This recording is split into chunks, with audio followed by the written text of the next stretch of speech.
Ambati Silks, Kanchivaram Saree Store, now in Vijayawada. Exclusive Pattu Sarees, Salwas and Lehengas.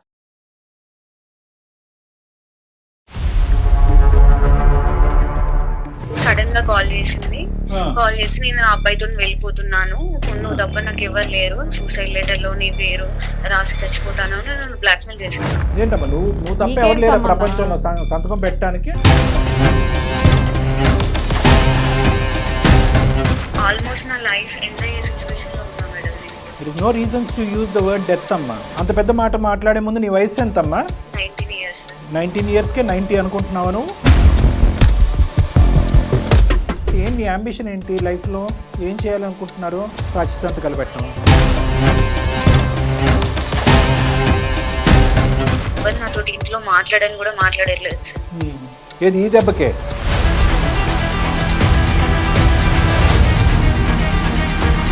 ఈ అమ్మాయి ప్రియదర్శిని మాకు ఒక mail చేసింది. మళ్ళీ ప్రాబ్లం క్రియేట్ చేసుకుంటాను.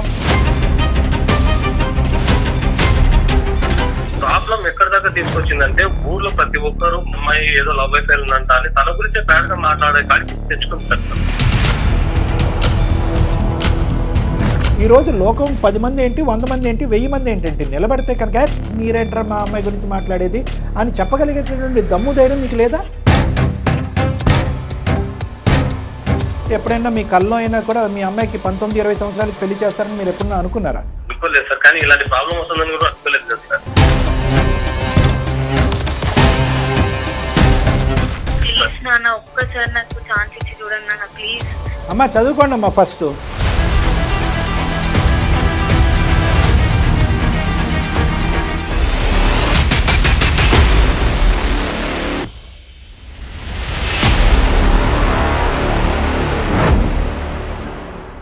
సుమన్ టీవీ అందమైన జీవితం కార్యక్రమానికి స్వాగతం. ప్రస్తుతం మనతో పాటున్నారు ప్రముఖ సైకియాట్రిస్ట్ డాక్టర్ కళ్యాణ్ చక్రవర్తి గారు. నమస్తే డాక్టర్. నమస్తే మేడం. ఒక మెయిల్, చాలా చిన్న అమ్మాయి, ఇదే చివరి మెయిల్, ఇంక ఇదే నా కమ్యూనికేషన్ లాస్ట్ అన్నట్లుగా మెయిల్ చేసింది. అయ్యో, అతి దారుణమైనటువంటి పరిస్థితిలో ఉన్నట్టు అనిపించింది నాకు. మేడం అది ఏంటి అనేది మీరే డైరెక్ట్ గా మాట్లాడితే అర్థమవుతుంది. నేను ఫోన్ కాల్ కలుపుతాను. అలాగే మేడం. ప్రియదర్శిని సార్ అమ్మాయి పేరు. మేడం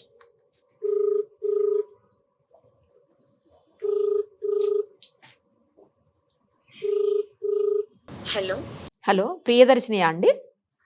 అవునండి. నేను నిరుపమ, సుమన్ టీవీ అందమైన జీవితం కార్యక్రమం నుంచి కాల్ చేస్తున్నాను. మీరు మాకు మెయిల్ చేశారు కదా? అవును మేడం. అది మాట్లాడదామని చేశానమ్మా. మనతో పాటు డాక్టర్ గారు కూడా ఉన్నారు, కళ్యాణ్ చక్రవర్తి గారు. అసలు అంత కష్టం ఏమొచ్చింది? మీరు ఇదే చివరి మెయిల్, ఇంకా నేను ఎవరితో కమ్యూనికేట్ చేయలేనేమో అన్నట్లుగా పెడితే బాధ అనిపించింది. ఏంటి అంత బాధ ఏంటి, అంత కష్టం ఏంటి? ఒక్కసారి చెప్తే డాక్టర్ గారు కూడా వింటారు. Thank you so much madam, first నా మెయిల్ కి రిప్లై ఇచ్చినందుకు. ఓకే. ఆల్మోస్ట్ నా లైఫ్ ఎండ్ అయ్యే సిచ్యువేషన్ లో ఉన్నా మేడం నేను. అంత పెద్ద మాట మాట్లాడే ముందు నీ వయసు ఎంతమ్మా? 19 years. 19 yearsకే 90 అనుకుంటున్నావా నువ్వు? కెరీర్ బిల్డ్ చేసుకోవాలని చాలా హోప్స్ తో, చాలా ఎక్స్పెక్టేషన్స్ తో నా లైఫ్ ని టర్న్ చేసుకోవాలని ఇంటెన్షన్ తో నేను ఉండే sir. There is no reason to use the word death అమ్మా. ఓకే, అదొక్కటి గుర్తుపెట్టుకుని మీరు సంభాషించండి. ఎంతసేపు అయినా నేను వింటాను. దయచేసి ఒక నమ్మకంతో మా వరకు వచ్చిన తర్వాత జీవితానికి ఉండవలసినటువంటి విలువలు, వాల్యూస్ చాలా ఉంటాయమ్మా. మీరు 19 years అప్పుడు నువ్వు మాట్లాడే ఏజ్లో నువ్వు లేవు అమ్మా. సో నువ్వు దయచేసి అవన్నీ పక్కన పెట్టి ఏంటి నీ కష్టం అనేది డీటెయిల్గా చెప్పండి. ఓకే సార్, నా పేరు ప్రియదర్శిని. మా నాన్నగారు టీచర్, మా అమ్మ హౌస్ వైఫ్. నా 10th మొత్తం మా ఊర్లో కంప్లీట్ అయింది. ఇంటర్ హైదరాబాద్ లో జాయిన్ చేశారు, మంచి కార్పొరేట్ కాలేజ్ లో. ఆ ఇంటర్మీడియట్ లో అక్కడ బిందు అనే ఒక అమ్మాయి నాకు పరిచయం అయ్యి చాలా క్లోజ్ ఫ్రెండ్ గా, బెస్ట్ ఫ్రెండ్ గా చాలా చాలా బాగుండేది. మేము ఎక్కడికి వెళ్ళినా కూడా ఇద్దరం కలిసి వెళ్ళే వాళ్ళం. ఓకేనమ్మా. ఇంటర్మీడియట్ 2nd year లో ఆ అమ్మాయికి ఒక అబ్బాయి పరిచయం అయ్యి తను లవ్ చేస్తుంది. ఓకే, ఎవరు? నువ్వు కాదు, మీ ఫ్రెండ్? నా ఫ్రెండ్. ఇంటర్మీడియట్ కంప్లీట్ గా అయిపోయింది, ఇద్దరికి గుడ్ రిజల్ట్స్ వచ్చినాయి, మంచి డిగ్రీకి ఒక మంచి కాలేజ్ వెతికి ఇద్దరం జాయిన్ అయిపోయాం. ఇద్దరం బానే ఉంది. ఏమైందంటే సడన్ గా ఒక రోజు తన లవ్ మ్యాటర్ వాళ్ళ ఇంట్లో తెలిసింది. ఇంట్లో గొడవ అయ్యి తను కొన్ని రోజులు కాలేజ్ కూడా రాలేదు. తర్వాత వాళ్ళ ఇంట్లో వాళ్ళ పేరెంట్స్ ని కన్విన్స్ చేసి కాలేజ్ కి వచ్చింది. ఒక 1 month, 1.5 month బానే ఉన్నాం కాలేజ్ లో. ఇద్దరం కాలేజ్ కి వెళ్ళే వాళ్ళం. ఆ అబ్బాయి కూడా అప్పుడప్పుడు వచ్చేవాడు, రెస్టారెంట్ కానీ పార్క్ కానీ సినిమాస్ కి వచ్చేవాడు. ఓకే, మీ ముగ్గురు కలిసి ఫ్రెండ్లీగా ఉండేవారు. ఆ ముగ్గురం కలిసి ఫ్రెండ్లీగా ఉండేవాళ్ళం. వాళ్ళిద్దరు ప్రేమికులు, వాళ్ళిద్దరితో నీకంటూ ఎటువంటి ఇది లేదు. ఆ అమ్మాయి ఫ్రెండ్ అంతే. అంటే ఫ్రెండ్ అని తనకి తోడుగా వెళ్ళేదాన్ని. తను తీసుకెళ్లే వరకు నాకు తెలియదు అంటే ఆ అబ్బాయి వస్తున్నాడు అని. అంత అవుతుంది. ఒక రోజు సడన్ గా కాల్ చేసింది. కాల్ చేసి నేను ఆ అబ్బాయితో వెళ్ళిపోతున్నాను, పెళ్లి చేసుకుంటాను, నువ్వు వచ్చి మాకు సాక్షి సంతకం పెట్టు, నువ్వు తప్ప నాకు ఎవరు లేరు అని చెప్పింది.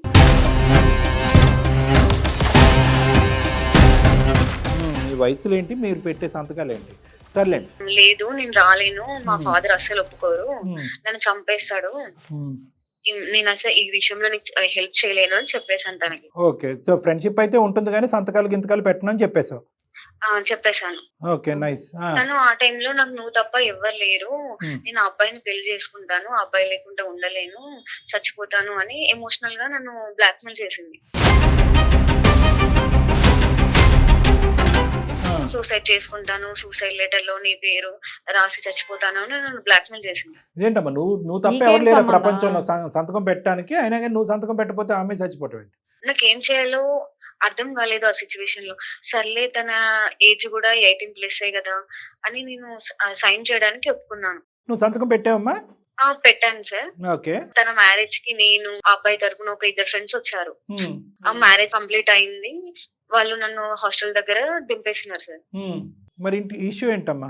నెక్స్ట్ డే వాళ్ళ పేరెంట్స్ వచ్చేసి ఈ మ్యాటర్ తెలిసి హాస్టల్ కి వచ్చినారు.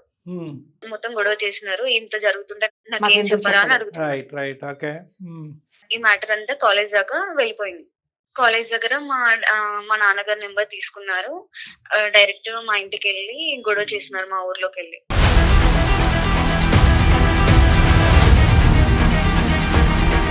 లవర్ తో పెళ్లి చేసుకున్నట్టు అయింది లాస్ట్. సరే, నాన్నగారికి మ్యాటర్ మొత్తం తెలిసి ఇమిడియట్ గా నెక్స్ట్ డే హాస్టల్ కి వచ్చి నన్ను తీసుకెళ్లినారు సార్. నువ్వు ఒక్కదానివేనమ్మా? మీ నాన్నగారికి ఎవరిని ఉన్నారా?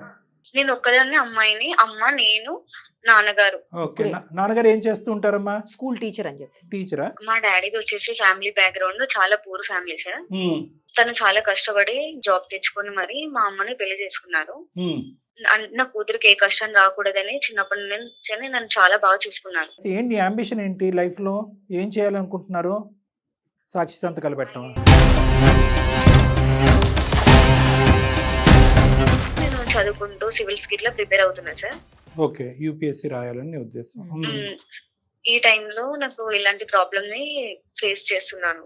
సరే, ఈ ప్రాబ్లం నువ్వు ఫేస్ చేయడం కాదు, ఆ అమ్మాయి ప్రాబ్లం లో నువ్వు అనాలోచితంగా దిగేవు. అది నీ ప్రాబ్లం కాదు. నువ్వు ఏదో యూపీఎస్సీ ఐఏఎస్ ఐపీఎస్ ఆఫీసర్ అంటే కనుక నువ్వు ఎక్కడ పడితే అక్కడ సంతకాలు పెట్టేటప్పుడు మీ నాన్నగారు తల ఎక్కడ పెట్టుకోవాలో అతనికి అర్థం కావట్లేదు, ఉన్న పరువు కాస్త పోయింది. ఇప్పుడు మీ నాన్నగారు రియాక్షన్ చెప్పమ్మా, చాలు మాకు అర్థమైంది. మా నాన్నగారు నాకు పెళ్లి చేద్దామని అనుకుంటున్నారు సార్. ఏది ఈ దెబ్బకే? ఊర్లో పరువంతా పోయింది సార్. చిన్నప్పటి నుంచి నన్ను అల్లారు ముద్దుగా చూసుకొని గౌరవంగా ఉంటున్నారు సార్ ఊర్లో. అది కరెక్టేనమ్మా, కానీ ఇలా నువ్వు పెట్టడం వల్ల అవమానంకి గురయ్యావు కాబట్టి నీకు పెళ్లి చేయటం ఏంటి?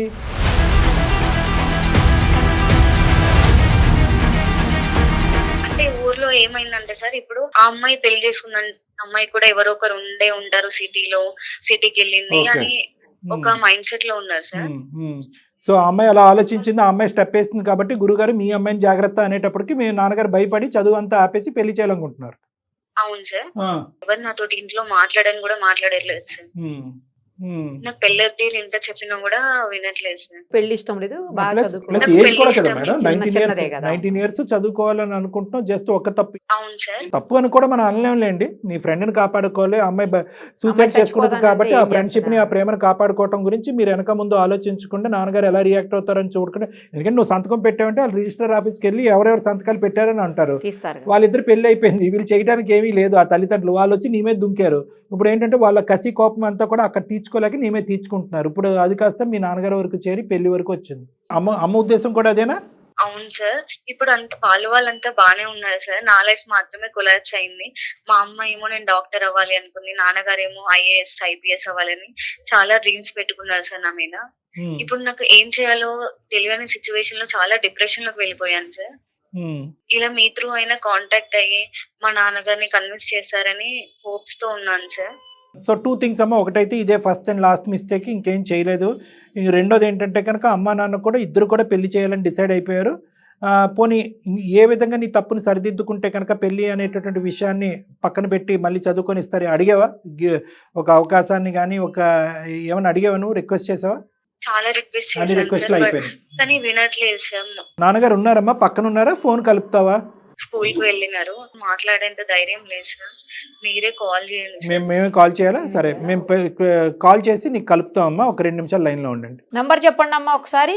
ప్రియదర్శిని నంబర్ చెప్పండి. 90.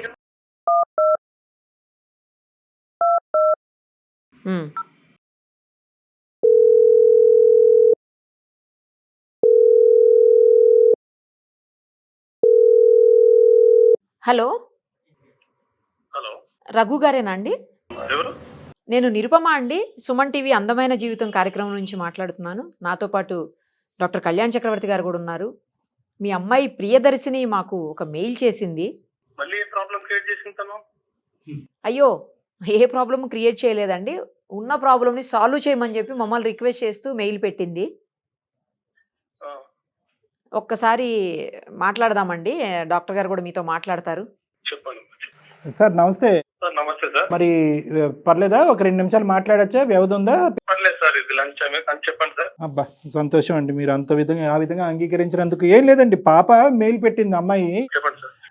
ఒక అల్లరి ముద్దుగా పెంచుకున్నటువంటి ఒకే ఒక అమ్మాయి, చాలా చాలా ఇదిగా పెంచుకున్నారు. అదే విధంగా ఏంటంటే ఆ అమ్మాయి తన మెయిల్లో కూడా చాలా డీటెయిల్డ్గా చెప్పింది. చాలా ఆశయాలు పెట్టుకున్నారు, చాలా కోరికలు కన్నారు, చాలా కళ్ళకన్నారు. ఆ అమ్మాయి ఒక ఐఏఎస్ ఆఫీసర్ లాగా, ఒక డాక్టర్ లాగా చూడాలని తల్లిదండ్రులు మీరు అనుకున్నారు. కానీ ఒక దురదృష్టకరమైన పరిస్థితి, ఒక సంఘటన వల్ల ఏంటంటే అనాలోచితంగా ఆ అమ్మాయి చేసిన తప్పు వల్ల ఈరోజు మీరు ఎంతో పరుగులుగా ఉండవలసినటువంటి మీరు తలెత్తుకోలేనటువంటి పరిస్థితి ఏర్పడింది. దాంతో ఒక భయంకరమైన నిర్ణయం తీసుకున్నారని ఆ అమ్మాయి చాలా బాధపడింది మా దగ్గర. ఏంటా నిర్ణయం? ఎందుకు అలా తీసుకోవాల్సి వచ్చింది? ఈరోజు మళ్ళీ మీ అమ్మాయి ఏదో తప్పు చేసింది కాబట్టి మేము మిమ్మల్ని ఫోన్ చేసి మాట్లాడట్లేదు. మేము జరిగినటువంటి ఆ తప్పుని ఎలా సరిదిద్దుకోవచ్చు, అమ్మాయి ఏ విధంగా మళ్ళీ ఆ అమ్మాయి చదువును కంటిన్యూ చేయొచ్చు అనే ఆలోచనతో మీకు చేశాం. సార్, తను బాగా చదువుకోవాలని ఒకటే ఒక కూతురు అని చెప్పేసి నేను ఒక టీచర్ సార్. సార్ నా స్టూడెంట్స్ కూడా మంచిగా చదువుకోవాలి, వాళ్ళకి మంచి భవిష్యత్తు ఇవ్వాలి, వాళ్ళ మంచి పొజిషన్ లోకి వెళ్ళాలని తాపత్రయపడే ఒక మామూలు టీచర్ సార్. నేను ఒక టీచర్, ఒక ఫాదర్. అలాంటిది నా కూతురు కూడా నేను చిన్నప్పటి నుంచి అలాగే చూస్తున్నాను సార్. తను స్కూల్లో ఫస్ట్, తను మంచి కార్పొరేట్ కాలేజ్ లో జాయిన్ చేశాను సార్, మంచిగా చదివించాలని. కానీ అక్కడికి వెళ్ళిన తర్వాత తన ఫ్రెండ్స్ ఎవరో అమ్మాయి తోటి ఫ్రెండ్షిప్ చేయడము, ఆ అమ్మాయి ఇంకొక అతన్ని లవ్ చేసిందని చెప్పడము, వాళ్ళిద్దరు రిజిస్టర్ మ్యారేజ్ చేసుకున్నారంట. వాళ్ళ సాక్షాంతకం తనే చేసిందంట రిజిస్టర్ ఆఫీస్ లో. వాళ్ళ పేరెంట్స్ వచ్చేసి పోలీస్ కంప్లైంట్ అని ఇంటి దగ్గరికి వచ్చేసి చాలా గొడవలు చేశారు సార్. ఊర్లో పరువంతా పోయింది సార్. ఆఖరికి ఏమన్నారంటే మస్తర్ గారి కూతురు ఏదో లవ్ మ్యాటర్ చేసిందంట అని తన గురించే బ్యాడ్ గా మాట్లాడుతుంటే అవి వినలేకపోతున్నాను. అందుకే తను కాలేజ్ మానిపించేసి ఇంటికి తీసుకొచ్చాను. నాకు తెలిసిన దగ్గర సంబంధం చూసి పెళ్లి చేయాలని ఫిక్స్ అయ్యాం సార్. ఆఖరికి ఊర్లో జనాలు కానీ స్కూల్లో స్టాఫ్ కూడా సార్, ఆఖరికి స్కూల్లో పిల్లలకే సరిగ్గా పాఠాలు చెప్పి ఇంత ఇచ్చేస్తున్నాడు, ఇంట్లో అమ్మాయిని చక్కగా చూసుకోలేదని కామెంట్ చేస్తున్నారు సార్. బ్యాక్ సైడ్ చాలా బాధగా ఉంటుంది సార్ అವೆಲ್ಲ కామెంట్స్ విన్నప్పుడు.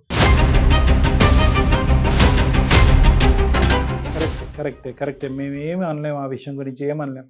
అలా కాదు సార్, ఒక మాట నేను మాట్లాడచ్చా? చెప్పండి సార్. అమ్మాయి ముందు నుయ్యి వెనకతలు గొయ్యి అనే పొజిషన్లో తను ఉంది.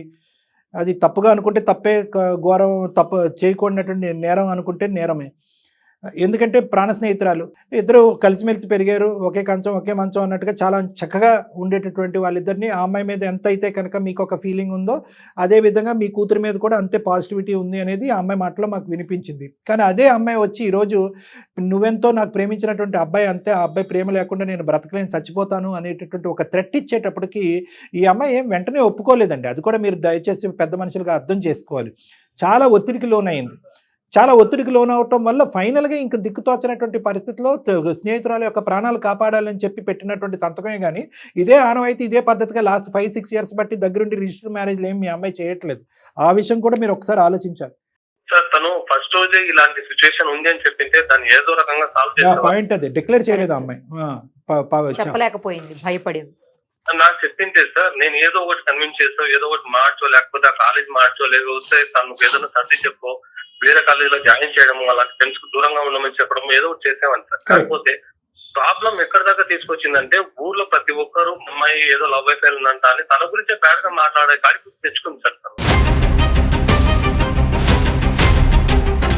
ఈ రోజు మీ అమ్మాయి ఈ పని చేసినా ఈ లోకం అలాగే మాట్లాడుకుంటుంది, ఈ పని చేయకపోయినా చేయకపోయినా కూడా కూడా ఎవరి ఏదో ఇష్టం ఒక వాళ్ళది. డౌట్ పడతానే వయసులో ఉన్నటువంటి ఆడపిల్ల చాలా పద్ధతిగా చదువుకుంటుంది. ఈ ఈర్ష్యతో కూడినటువంటి కళ్ళు గురించి కూడా మీరు ఆలోచించండి. మీ ఊరికి నేను రాలేదు సార్, మీ ఊర్లో మీ పరిస్థితి ఏంటి, ఆ అమ్మాయి పరిస్థితి అనేది నాకు ఏ విధంగా అనుకుంటున్నారు లేదు, ఆ లోకం గురించి వాళ్ళ గురించి నాకు అనవసరం. మీ అమ్మాయిని అల్లరి ముద్దుగా పెంచారు. ఈ ఒక్క అంశం తప్ప ఇంకొక ఏదన్నా ఒక తప్పు ఇష్యూలో మీ చూపించడానికి అమ్మాయిని ఏమన్నా వేలెత్తి చూపెట్టేటటువంటి పరిస్థితి ఇప్పుడు వచ్చిందా? మీ అమ్మాయిని బంగారంలా పెంచుకున్నారు, మీ అమ్మాయి గురించి 100 కళ్ళకు అన్నారు. ఈ అమ్మాయి ఎన్నో ర్యాంకులు సంపాదించింది, ఎన్నో స్కూల్ ఫస్టులు సాధించినటువంటి ఈ ఆడపిల్లని ఈరోజు లోకం 10 మంది ఏంటి, 100 మంది ఏంటి, 1000 మంది ఏంటంటే నిలబడితే కనుక మీరేంటారా మా అమ్మాయి గురించి మాట్లాడేది అని చెప్పగలిగేటటువంటి దమ్ము ధైర్యం మీకు లేదా? సార్ ఉంది సార్, కాకపోతే ప్రాబ్లం వచ్చినప్పుడు ముందు ఇంట్లో తల్లిదండ్రులకు చెప్పాలి సార్. నిజంగా భయపడకుండా ఒక ఆడపిల్ల డాడీ ఇలా జరుగుతుంది. చాలా క్రమశిక్షణతో పెంచినట్టున్నారు మీ అమ్మాయిని. ఒక్క తప్పును కూడా వినటానికి కానీ ఆలోచించడానికి కానీ మీరు మెంటల్గా రెడీగా Accept లేనట్టు చేయడానికి అనిపిస్తుంది. ఇంత మాట్లాడుతున్నాను, మీ అమ్మాయి కూడా లైన్లోనే ఉంది. అది చెప్పడం మర్చిపోయాను. ఎందుకంటే ఆ అమ్మాయి ఈ విధంగా ఫోన్ కలిపితే కనుక మీరు అంగీకరించరానో, లేదంటే ఆ అమ్మాయి డైరెక్ట్గా మీకు ఫోన్ కలపాలంటే భయంతోనో ఆ విధంగా మేము చేయలేదు. సో మీ అమ్మాయి కూడా లైన్లో ఉంది. ఒకసారి అమ్మ నువ్వు మీ నాన్నగారితో ఏమైనా చెప్పాలి అనుకుంటే మా సమక్షంలో 2 మాటలు చెప్పి ఏమని కోరుకుంటున్నావు అడుగు. నాన్న నన్ను క్షమించండి నాన్న, ఇంకోసారి నేను ఇట్లాంటి తప్పు ఎప్పుడు చేయను. మీరు చిన్నప్పటి నుంచి నన్ను చూస్తూనే ఉన్నారు కదా, మీకు తెలియకుండా ఏ పని చేసేదాన్ని కాదు కదా నాన్న. ఎక్కడికి వెళ్ళినా కూడా మీకు చెప్పి వెళ్తాను కదా.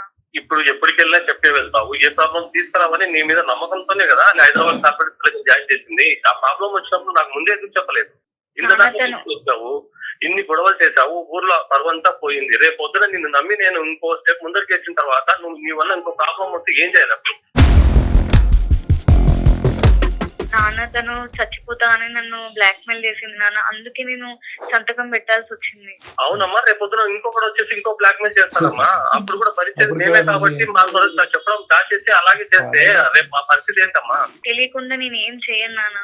చూడమ్మా, ఇప్పటి వరకు జరిగింది చాలు. నేను నమ్మాను, నేను చాలా వరకు ఫ్రీడమ్ ఇచ్చాను. నువ్వు ఆ ఫ్రీడమ్ ని మిస్యూజ్ చేసుకున్నావు. ఇక దయచేసి ఆ ఆర్గ్యుమెంట్స్ వదిలేసాయి. అబ్బాయి చూశాను, మంచి సంబంధము, పెళ్లి చేసుకుని తర్వాత దయచేసి ఒక తండ్రిలాగా ఆలోచించండి. మేము మీకు మీ అమ్మాయి గురించి చెప్పవలసినటువంటి అవసరం లేదు. మీరు ఎంత అల్లారు ముద్దుగా పెంచుకున్నారు, ఆ అమ్మాయి ఎటువంటి కళ్ళకు అన్నది, మీరెటువంటి మీకు భార్యాభర్తలు మీరు ఎటువంటి కళ్ళకు అన్నారు అనేటటువంటిది ప్రత్యేకంగా నేను చెప్పవలసినటువంటి వాడిని కాదు, నేను బయట వాడిని. జరిగినటువంటి సంఘటన బట్టో లేదంటే మాట్లాడుకునేటటువంటి 4 మనుషులు బట్టో అనవసరంగా ఆ అమ్మాయి యొక్క భవిష్యత్తుని కత్తిరించద్దు. దీనికి ఏంటంటే జీవితాంతం రిగ్రెట్ ఉంటుంది. ఓకే, ఈ సంఘటన వల్ల మీరు ఎంత బాధపడుతున్నారనేది నేను అర్థం చేసుకోగలను, కానీ మీరు ఇప్పుడు తీసుకోబోయేటటువంటి నిర్ణయం వల్ల ఆ అమ్మాయి జీవితాంతం బాధపడుతుంది. ఇప్పుడు పెళ్లి చేసుకునే వయసు కూడా కాదు నా లెక్క ప్రకారం. నెంబర్ 1. నెంబర్ 2 ఏంటంటే ఆ అమ్మాయి ఆకాశానికి నిచ్చెన వేసినటువంటి కోరికలు. అమ్మాయికి యూపీఎస్సీ రావాలి, ఐఏఎస్ ఐపీఎస్ రావాలి, మీ ప్రాంతానికే కలెక్టర్గా రావాలి అని ఏవేవో రకరకాల కోరికలు ఉన్నాయి. జరుగుతాయా లేదా అనేది భగవంతుడికి తెలుసు. కానీ అట్లీస్ట్ ఈరోజు మీరు దాన్ని పెళ్ళి అనేటటువంటి ఒక కార్యక్రమంతో దాన్ని గీత గీసేసి ఇంతే నీ భవిష్యత్తు అని చెప్పి అంత కర్కోటకంగా ప్రవర్తించడం అనేది, వ్యవహరించడం అనేది కరెక్ట్ కాదన్నది నా అభిప్రాయం. మీ మనసు గాయపడింది, మీ పరువు అనేటటువంటిది టెస్ట్ చేయబడింది, కాదనట్లేదు. కానీ ఆ అమ్మాయి ఆలోచన కూడా ఆలోచించండి. ఆ అమ్మాయి స్థానంలో ఒక 2 నిమిషాలు నిలబడి ఒకసారి ఈ అంశానికి ఒక సరైన నిర్ణయం తీసుకోండి ప్లీజ్, మా రిక్వెస్ట్. ఇప్పటికే తను చేసిన ఈ పని వల్ల ఊర్లో బంధువులు కావచ్చు, చుట్టుపక్కల కావచ్చు, ఎంప్లాయీస్ కూడా కావచ్చు, చాలా రకాలు మాట్లాడినారు సార్. ఇప్పుడు ఫర్దర్ గా ఇంకొక ఇష్యూ ఏదైనా జరిగినప్పుడు తనకు పెళ్లి కూడా కాదు సార్. నేను 10 years లో రిటైర్మెంట్ అనుకుంటాను. తర్వాత పెళ్లి చేసేస్తే తన లైఫ్ తనకు అయిపోతుంది సార్. పెళ్లి చేయడం గురించి ఇంత చదివించారా, లేదంటే ఎప్పుడైనా మీ కల్లో అయినా కూడా మీ అమ్మాయికి 19-20 సంవత్సరాలకి పెళ్లి చేస్తారని మీరు ఎప్పుడన్నా అనుకున్నారా? అనుకోలేదు సార్, కానీ ఇలాంటి ప్రాబ్లం వస్తుందని కూడా అనుకోలేదు కదా సార్. సార్ ఇది ప్రాబ్లం కింద మాట్లాడుకుంటే చాలా పెద్ద ప్రాబ్లం అయిపోతుంది. ఇది వాళ్ళు ఈ అమ్మాయి చేసిన తప్పే. ఒకటి చెప్ప పెట్టకుండా ఇదంతా దాచిపెట్టడం. ఆ అమ్మాయి తప్పు చేస్తున్నప్పుడు అరే ఈ అమ్మాయి తప్పు చేస్తుందని చెప్పి వాళ్ళ తండ్రి కన్నా చెప్పాలి, లేదంటే మీకన్నా చెప్పాలి. ఎవరికైనా చెప్పినా కూడా ఆ అమ్మాయిని సముదాయించేవారు ఇంకో విధంగా. ఈ అమ్మాయి ఏంటంటే స్నేహానికి, ఆ అమ్మాయి ప్రాణాలకి విపరీతమైన ఇంపార్టెన్స్ ఇచ్చింది. ఈ అమ్మాయి ఏదైనా నిర్ణయం తీసుకుంటే ఈ అమ్మాయి అక్కడ ఆ అమ్మాయికి తల్లిదండ్రుల కింద మారిపోయింది. ఈ అమ్మాయి అంత దూరం ఆలోచించేసింది. ఈ అమ్మాయి ఇప్పుడు సంతకం పెట్టకపోయినా వద్దు అని చెప్పి సముదాయించినా కూడా ఆ అమ్మాయి వెళ్ళి ఏదో నుయ్యో గొయ్యో చూసుకుంటుందని భయపడింది. ఇవన్నీ తప్పులే, కాదనట్లేదు. అది ఆ వయసుకు సంబంధించినటువంటి తప్పుల కింద పరిగణించాలి. నెంబర్ 1. నెంబర్ 2 ఏంటంటే ఇదే పద్ధతి ఉన్నటువంటి అమ్మాయి కాదు, అలా తప్పుడుగా వ్యవహరించే అమ్మాయి కాదు. ఈ అమ్మాయి వేరే అబ్బాయిని ప్రేమించేసి ఇంట్లో చెప్పా పెట్టకుండా వెళ్ళిపోయి ఒక రిజిస్టర్ మ్యారేజ్ చేసుకునేటటువంటి పరిస్థితి కూడా కాదు. ఇవేమీ కానప్పుడు మొదటి తప్పు ఆఖరి తప్పుగా అమ్మాయిని క్షమించేసి ఒక్క అవకాశాన్ని ఇవ్వండి. అవును సార్, కరెక్టే. కానీ ఇప్పుడు ఆ రిజిస్టర్ మ్యారేజ్ చేసుకున్నారు సార్, వాళ్ళంతా ఒకటే ఉన్నారు. కానీ ఇక్కడ అంతా బ్లేమ్ అయిపోయిందంతా మేము, మా కుటుంబము, మా అమ్మాయి పరువు అయిపోయింది సార్. ఇప్పుడు వాళ్ళంతా బాగున్నారని మీరు ఒక మాట అన్నారు. అంటే ఈరోజు వాళ్ళ అమ్మాయిని ఒక పరిధిలో పెట్టుకోలేకపోయారు వాళ్ళు. ఓకే, ఈరోజు వాళ్ళ అమ్మాయిని తిట్టవలసిన తిట్లో లేదంటే ఆ అబ్బాయిని నిలదీయవలసినటువంటి పరిస్థితి లేకపోవటం వల్ల అక్కడ పడవలసినటువంటి దెబ్బ, అక్కడ పడవలసినటువంటి గాయం ఈ అమ్మాయి మీద పడింది అనవసరంగా. అది కూడా మీరు ఆలోచించండి. వాళ్ళందరూ ఎవరి దారి వాళ్ళు చూసుకున్నారు. ఓకే, ప్రేమ అయింది, పెళ్లి అయింది. ఈ రోజు ఏంటంటే అక్షింతలు మాత్రం మీ అమ్మాయి పడినాయి.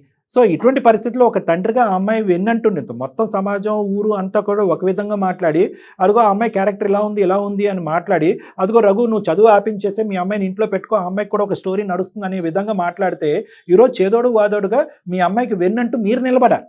ఎందుకంటే ఇది మీ యొక్క సంబంధించినటువంటి అవమానమే కాదు, school first, college first, district first వచ్చినటువంటి ఒక ఆడపిల్ల మీద సమాజం మీకు బాగా తెలిసినప్పుడు సమాజం అంతా చీతు అని అంటూ ఉంటే కనుక ఈ రోజు సమాజం మీరే కరెక్ట్ చెప్తున్నారు కాబట్టి ఇక్కడతో చదువుని కత్తిరిస్తాను, ముడుముళ్ళు వేపిస్తానని చెప్పి మీరు మాట్లాడటం అనేది సబబుగా లేదు రఘు గారు. ఒక టీచర్గా నేను మిమ్మల్ని ఏమంటున్నానంటే ఈరోజు మీ సపోర్ట్ మీ అమ్మాయికి కావాలి. భార్యాభర్తలుగా, తల్లిదండ్రులుగా మీ ఇద్దరి యొక్క సపోర్ట్ మీ అమ్మాయికి కావాలి. ఏంటమ్మా లోకం మాట్లాడేది, నువ్వు చేసినటువంటి తప్పును మేము క్షమిస్తున్నావు, ఇలాంటి తప్పు నువ్వు చేయవు అనే నమ్మకం మాకుంది అనేటటువంటి విధంగా మీరు సపోర్ట్ చేయాలి కదండి. కాదు మీరేంటంటే నేను ఒకటి నా రిక్వెస్ట్, చదువులు తల్లి అమ్మాయి బాగా చదువుకుంటుంది, తెలుసో తెలియక ఒక తప్పు చేసింది. దయచేసి ఒక్క అవకాశాన్ని ఇవ్వండి, ఒక్కసారి క్షమించి చూడండి. ప్లీజ్ నాన్న, ఒక్కసారి నాకు ఛాన్స్ ఇచ్చి చూడండి నాన్న, ప్లీజ్. అమ్మా చదువుకోండి అమ్మా. ఫస్ట్ ప్రేమించినటువంటి ఫ్రెండ్స్ ఉంటే కనుక అది గోప్యంగా ఉంచుతారు. ఎందుకంటే స్నేహాన్ని కాపాడుకోవటం గురించి. మీకు ఆ పరిణామాలు ఏంటి, ఆ తల్లిదండ్రుల పరువులు ఏంటి, ఆ ప్రతిష్టలు ఏంటి, ఎటువైపు దారి తీస్తుందనే ఆలోచన ఉండదు. ప్రేమను కాపాడాలి, స్నేహాన్ని కాపాడాలి, ప్రేమను కాపాడాలి, స్నేహాన్ని కాపాడాలి అని చెప్పి వాళ్ళు ములుగుతారు. అదృష్టం బాగుంటే వాళ్ళు బాగానే ఉంటారు. కానీ ఖచ్చితంగా జరిగేది ఏంటంటే మీరు ములుగుతారు. ఈరోజు సంతకం పెట్టినా పెట్టకపోయినా ఇక్కడ నువ్వు చేసినటువంటి తప్పు ఏంటంటే వాళ్ళిద్దరు ప్రేమించుకుంటున్నారు, సీక్రెట్గా ప్రేమించుకుంటున్నారు, ఇంట్లోంచి ఎప్పుడన్నా వెళ్ళిపోవచ్చు. ఈ పరిస్థితులన్నీ తెలుసు కూడా ఆ తల్లిదండ్రులకు కానీ ఈ తల్లిదండ్రులకు కానీ చెప్పకపోవడం అనేది నువ్వు చేసిన తప్పు. అర్థమైందమ్మా? సో ఇప్పుడు కూడా నాన్నగారు క్షమించి ముందుకు వస్తున్నారు. ఖచ్చితంగా నీ చదువు కంటిన్యూ చేస్తారు. పెళ్లి అనేటటువంటి అంశం లేకుండా నాన్నగారు చూసుకుంటారు. జాగ్రత్త చదువుకుని హ్యాపీగా ఉండటానికి ప్రయత్నం చేయండి అమ్మా. ఏదేమన్నా కూడా ఒకసారి మీరు రండి, ఎందుకంటే మీరు మనస్తాపం తీసుకుని ఒకసారి పాపం తీసుకుని రండి, సార్ దగ్గరికి రండి, ఒకసారి మాట్లాడదాం. రైట్? ఓకే సార్, ఓకేనా?